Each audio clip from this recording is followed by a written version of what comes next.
Hello my dear চুলগুলো, আজকের ভিডিওতে আমরা দেখবো কাউন্টার সম্বন্ধে। প্রথমে জানি যে কাউন্টার জিনিসটা কি। কাউন্টার কি জিনিস? কাউন্টার হচ্ছে একটা ডিভাইস। কাউন্টার হচ্ছে একটা ডিভাইস। সেটা কি ধরনের ডিভাইস? সেটা অবভিয়াসলি সিকোয়েন্সিয়াল ডিভাইস। কাউন্টার হচ্ছে এক ধরনের সিকোয়েন্সিয়াল ডিভাইস যেটা কি করতে সাহায্য করে, সেটা স্টোর করে বা ডিসপ্লে করে। যেটা অথবা ডিসপ্লে করে স্টোর করে অথবা ডিসপ্লে করে। কি ডিসপ্লে করে?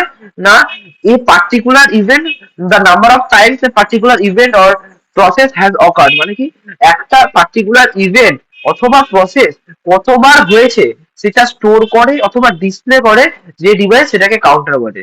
এইটা হচ্ছে একটা মোদ্দা কথা। এবার আমাদের পাতি ভাষায় কাউন্টার কি জিনিস, কাউন্টার কোথায় আমরা দেখেছি? কাউন্টার আমরা রেগুলার লাইফে অনেকবার দেখেছি, প্রায়শই অনেকবার দেখেছি। যেরকম একটা উদাহরণ দেখি, ধর মাইক্রো ওভেনে। ধর এটা একটা ধর মাইক্রো ওভেন। তোর মাইক্রো ওভেনে তুই একটা কিছু দিয়ে ভেতরে রেখেছিস, তুই একটা ভেতরে কিছু একটা খাবার রেখেছিস। তো সেটাকে তুই বাইরে, আমরা মাইক্রো ওভেনে একটা টাইমার সেট করি যে এতক্ষণ এই টাইমটা হয়ে যাওয়ার পর মাইক্রো ওভেনটা নিজে নিজে অফ হয়ে যাবে। আমরা সবাই করে থাকি এটা। লেটাসে আমরা সেট করেছি 10 সেকেন্ড। 10 সেকেন্ড, তাহলে 10 সেকেন্ড মানে কি হচ্ছে? 10, 9, 8, 7, 6, 5, 4, 3, 2, 1 এবং শূন্য যেই হচ্ছে মাইক্রোওভেনটা অফ হয়ে যাচ্ছে, নিজে নিজে মাইক্রোওভেনটা অফ হয়ে যাচ্ছে। এটা আমরা দেখেছি, বা মাইক্রোওভেনের ইলেকট্রিকটা কাট হয়ে যাচ্ছে, নিজে নিজে কাট হয়ে যাচ্ছে। মাইক্রোওভেনে দেখেছি, আমরা ইলেকট্রিক ইস্ত্রিতে দেখেছি, অর্থাৎ ইলেকট্রিক আয়রনে দেখেছি যে আয়রনের ওপর একটা সুইচ থাকে। সুইচটা যখন একটা টেম্পারেচার হিট করে, সেই হিট করার পরে এই সুইচটা নিজে নিজে কাট আউট হয়ে যায়। আশা করছি এই ধরনের জিনিস আমরা সবাই দেখেছি। এইটাই হচ্ছে বেসিক্যালি কাউন্টার। কাউন্টার কি করে? কাউন্টার কাউন্ট করছে যে 10 সেকেন্ড হচ্ছে নাকি, 10, 9, 8, 7, 6, 4, 5, 3, 2, 1 করে কাউন্টার কাউন্ট করছে। যেই না শূন্য হচ্ছে, কাউন্টার ওখান থেকে ডিসকানেক্ট করে দিচ্ছে। এইটাই হচ্ছে কাউন্টার কাজ, একটা জিনিসকে পার্টিকুলারলি কাউন্ট করা অথবা সেটাকে স্টোর করে কাউন্টটাকে স্টোর করা অথবা ডিসপ্লে করা। এটা হচ্ছে কাউন্টারের কাজ। আশা করছি সবাই বুঝতে পেরেছি কাউন্টার কি। কাউন্টারকে আমরা দুভাগে ভাগ করতে পারি। আমরা এটা কিরকম, এটা নিচের দিকে আছি, 10 থেকে নিচের দিকে গুনছি, তাহলে এই ধরনের কাউন্টারকে বলা হয় ডাউন কাউন্টার। কি বলা হয়? Down counter. ওকে, এটাকে বলে ডাউন কাউন্টার। এছাড়া হয় আমাদের আপ কাউন্টার। এছাড়া হয় আপ কাউন্টার। আপ কাউন্টার কি জিনিস? আপ কাউন্টার মানে উপর দিকে গুনবে, 0, 1, 2, 3 এরকম ভাবে উপর দিকে গুনবে, এটা হচ্ছে আপ কাউন্টার, এটা হচ্ছে ডাউন কাউন্টার। এছাড়া আমরা আপ অ্যান্ড ডাউন কাউন্টার একসাথেও ডিজাইন করতে পারি। এগুলো আমরা পরবর্তী ভিডিওতে আস্তে আস্তে শিখবো। আশা করছি বুঝতে পেরেছি। আরো দু ধরনের কাউন্টার হয় যেটাকে আমরা ভাগ করতে পারি। সেটা হচ্ছে সিঙ্ক্রোনাস কাউন্টার এবং অ্যাসিঙ্ক্রোনাস কাউন্টার। সেটা সম্বন্ধে আমরা এই ভিডিওর পরবর্তীতে দেখছি। একটা হচ্ছে সিঙ্ক্রোনাস, একটা হচ্ছে আসিঙ্ক্রোনাস কাউন্টার। ওকে, এছাড়া এইটা হচ্ছে কাউন্টারের লস অফ দ্য বেসিক্স। এইটাই হচ্ছে কাউন্টারের বেসিক্স, সিনক্রোনাস আসিনক্রোনাস বলে। এছাড়া আমরা যদি চাই র্যান্ডম সিকোয়েন্স জেনারেট করব, সেটাও আমরা পারি। মানে ধর কি বলতে চাইছি, আমরা চাইছি হচ্ছে 10।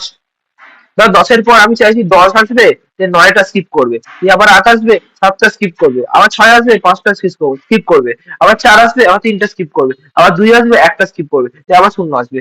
আমি এরকম ভাবে কোন একটা সিকোয়েন্স জেনারেট করতে পারি, সেটাও আমার কাউন্টারের দ্বারা পসিবল। এইটাই হচ্ছে দ্য বেসিক্স অফ কাউন্টার। এবার আমরা দেখে নিই দ্য ডিফারেন্স বিটুইন সিঙ্ক্রোনাস এবং আসিঙ্ক্রোনাস কাউন্টার। এটা পরীক্ষার জন্য ভীষণ একটা গুরুত্বপূর্ণ টপিক। তাহলে দেখে নিই কিভাবে একটা, কি কি ডিফারেন্স আছে সিঙ্ক্রোনাস এবং আসিঙ্ক্রোনাস কাউন্টারের মধ্যে। প্রথমে দেখি যে সিঙ্ক্রোনাস কাউন্টার কি। সিঙ্ক্রোনাস কাউন্টার আর আসিঙ্ক্রোনাস কাউন্টার মধ্যে মেইনলি যেটা ডিফারেন্স, সেটা হচ্ছে এখানে সিঙ্ক্রোনাস কাউন্টারের ক্ষেত্রে অল ফ্লিপ ফ্লপ। প্রথমে জেনে রাখি যে কাউন্টার বানায় কি দিয়ে। কাউন্টার বানানোর জন্য আমরা ফ্লিপ ফ্লপ ইউজ করি। Flip flop flip flop use করি। সেই ফ্লিপ ফ্লপটা ডি ফ্লিপ ফ্লপ হতে পারে, যে কেউ ফ্লিপ ফ্লপ হতে পারে, টি ফ্লিপ ফ্লপ হতে পারে, এসআর ফ্লিপ ফ্লপ হতে পারে, কুছ ভি হতে পারে, কিন্তু আলটিমেটলি ফ্লিপ ফ্লপ ইউজ করি। অল ফ্লিপ ফ্লপস আর সিঙ্ক্রোনাস কাউন্টারের মেন যেটা পয়েন্ট, সেটা হচ্ছে সিঙ্ক্রোনাস আসিঙ্ক্রোনাস কাউন্টারের মেন ডিফারেন্স যেটা আমরা জানি, ফ্লিপ ফ্লপ মানে সেখানে একটা ক্লক থাকবে। একটা ক্লক থাকবে। বা সিঙ্ক্রোনাস কাউন্টারে প্রত্যেকটা ফ্লিপ ফ্লপ, সিঙ্ক্রোনাস কাউন্টারের কাছে প্রত্যেকটা ফ্লিপ ফ্লপ একই ক্লক সাইমালটেনিয়াসলি পেয়ে থাকে। তার মানে কি বলতে চাইছি? বলতে চাইছি যে আমি ধর এখানে একাধিক ফ্লিপ ফ্লপ এরকম আছে, একটা দুটো দুটো ফ্লিপ ফ্লপ পরপর আছে। সিঙ্ক্রোনাস কাউন্টারের ক্ষেত্রে এই যে ক্লকটা এখানে যাচ্ছে, সেই ক্লকটাই এট এ টাইম এখানেও যাচ্ছে। মানে এট এ টাইম আমি একই ক্লক সবাই পাচ্ছে। কিন্তু আসিঙ্ক্রোনাস কাউন্টারের ক্ষেত্রে এটাই মেনলি ডিফারেন্স, যে flip flop receive clock from previous stage. তার মানে কি, তার এখানে একটা ফ্লিপ ফ্লপ আছে আর একটা ফ্লিপ ফ্লপ এখানে আছে, এই ক্লকটা এর কাছেই খালি গেল, এর কাছে কিন্তু গেল না। তাহলে এ কোথা থেকে ক্লক পাবে?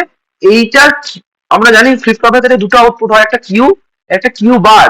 তাহলে আইদার কিউটা যাবে এর ক্লক, আইদার কিউ বারটা এর ক্লক হিসেবে ওয়ার্ক করবে, আইদার কিউটা ওয়ার্ক করবে ক্লক হিসেবে, আইদার কিউ বারটা ওয়ার্ক করবে কিউ ক্লক হিসেবে। আশা করছি বুঝতে পেরেছি। এটাই হচ্ছে মেল ডিফারেন্স সিনক্রোনাস এবং আসিনক্রোনাস কাউন্টারের মধ্যে। এছাড়া কি কি ডিফারেন্স আছে দেখা যাচ্ছে প্রোপাগেশন ডিলে।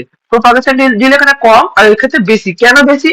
একটা তো ফ্লিপ ফ্লপ ইউজ করছি বলে একটা বেশি বটে, আর একটা যেটা কারণ সেটা হচ্ছে দেখ আসিনক্রোনাস কাউন্টারের ক্ষেত্রে এর প্রিভিয়াস স্টেজ থেকে ক্লকটা নিচ্ছে, দেখতেই পাচ্ছি দেখ প্রিভিয়াস স্টেজের আউটপুটের উপর ক্লকটা ডিপেন্ড করছে। তাহলে প্রিভিয়াস স্টেজে আউটপুট এই স্টেজে যতক্ষণ না আউটপুটটা বেরোবে এ তো ওয়ার্ক করতেই পারবে না, তাই না? এই স্টেজে আউটপুটটা যতক্ষণ না বেরোবে ততক্ষণ তো এই ক্লক আসবেই না, ক্লক না এলে তো ফ্লিপ ফ্লপ ওয়ার্কই করবে না।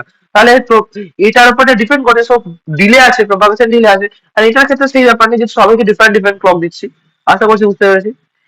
আর এছাড়া কি পয়েন্ট আছে, তিন হচ্ছে স্পিড। এটা ফাস্ট আর এটা স্লো। কেন স্লো? যেখানে প্রপাগেশন ডিলে থাকলে স্লো তো হবে, এটা তো কমন সেন্স। আর কি আছে, power consumption.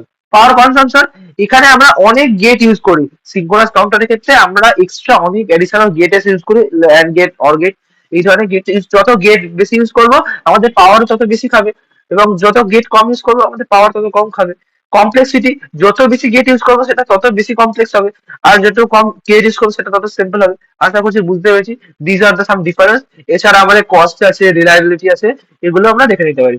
This are the differences between synchronous and asynchronous counter. এটা পরীক্ষার জন্য একটা গুরুত্বপূর্ণ টপিক, এবং এখানে আমরা কাউন্টারের বেসিসটা আলোচনা করলাম। আশা করছি বুঝতে পেরেছিস। যদি তোদের কোনো সমস্যা থাকে তাহলে আমি কমেন্ট সেকশনে জিজ্ঞেস করতে পারিস। চল মিলতে हैं अगले क्लास में। Bye bye. If I make you crazy, just take it easy.